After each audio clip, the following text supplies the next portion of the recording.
In this video, we nearly lost our foot to a devastating ankle lock. However, before we get there, let's take a few steps back to where it all began. This is Connor, my first round opponent in the middleweight no-gi division. As we start off, I decide to pull guard to try and conserve my energy for the road ahead. Connor will grab a collar tie and ankle grip, making it more difficult to create distance. He'll then step into my guard and try to knee slice. However, I save myself from the pass by reweaving my arm back to the inside position and denying him the underhook. I then post on his shoulder to take off some of the pressure, and he thinks about sitting back on my ankle but decides to just deal with that later. Next, I try to invert for reverse de la Hiva, but Connor drops his weight on me, preventing my inversion. He then falls back on my leg and puts me into single leg X. If you guys have been fans of the channel for a while, you'll know that single X used to be one of my biggest weaknesses. However, I've been studying my defense against the dark arts and figured out something that can help me here. I start by removing Connor's connections to me by stripping the outside leg off my hip. Then I time a very common reaction by backstepping as he goes to weave his legs in between mine. As I free myself, he dives right back in on my other leg. However, we stay calm and follow the directions just like last time. Something to quickly note is that when I'm peeling off his outside leg, I'm gripping him by his toes. This gives me 10 times more leverage to get the heel off my hip. As I try to extract my leg, he drags it back on the opposite side of his hip. So I try to take advantage of that by lowering my level and jabbing on an underhook. Unfortunately, he manages to get his arm back to the inside and frame away. What I do next is chain together a variety of passes using all the best techniques from Andrew Wiltse's knee slice, then switching to my professor's signature style pass, but ultimately falls onto Gordon's backstepping technique, which allows me to complete the pass and secure 2 points.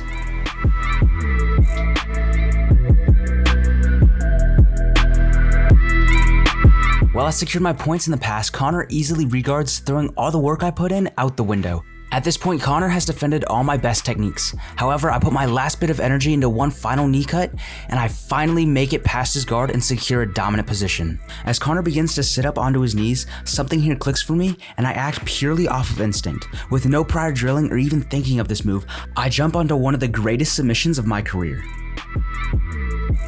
Connor tries his best to hitchhike her out of the armbar, but after a hard-fought battle, he gives in and I get the first submission of the day for no-gi. Now I bet you're thinking, where was the footlock?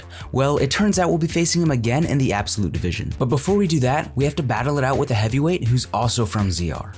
With the hefty weight discrepancy, I decide to sit Daniel into close guard. From here, Daniel is trying to attack one of the big boy moves where he grabs my arm and pulls it under my back, making it incredibly hard for me to move. However, using my underhook, I manage to shift my hip and vanish to his back. Now in the most advantageous position in the sport, I sink in a rear naked choke to win round 1 of the absolutes and move on to face Connor yet again. Before Tyler calls me soft again for pulling guard, I make up for it in this match. As we lock up, I slap on a collar tie and shuffle backwards to make Connor step. As soon as I see the leg come forward, I drop onto a single leg. As I try to hit a knee tap, Connor attacks me with the guillotine, and as he falls, I make sure to backstep past his legs to escape what would have been an easily deep submission. He'll begin to frame away and nearly catches me in a triangle again. But if you guys know me, I would rather die than get caught in a triangle. I stand back up to my feet and sit back in a headquarters. Notice how my feet are tripoded out, however my knees are pinched inward to keep control of his inside leg. As Connor tries to elevate me and grab my ankle, he opens up an underhook on his left arm, and I capitalize that with a well-timed knee slice.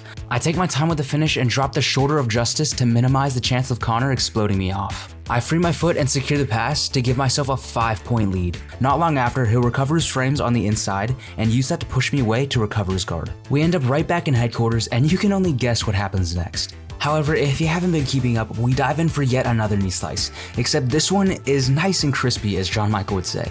Was it crispy? Yeah, it was crispy. And not only do we lock onto a nasty crossface, but we also pin his forearm to the mat as well. Again, taking time with the finish, but I soon fall victim to the oldest trick in the book.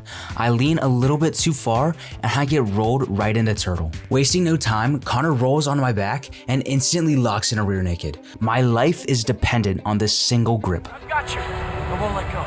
Not only that, he then wraps up onto a fully locked body triangle. At this point, all my friends and family agreed we thought I was done for. Everything changes when he tries to trap my arm, and I finally see a way out. I use it to pull myself up and force Connor to chase my back. Then, after another close call, I settle into close guard.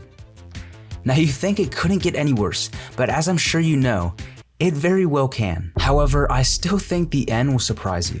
I score another 3 points using Gabriel's technique, but Connor then puts me into single leg X. While I manage to avoid the straight ankle lock similarly to the last round, I fall victim to a different attack and Connor comes up on a sweep. I'll end up dragging him into close guard, but he posts on my shoulders, jumps to his feet, And then he does this.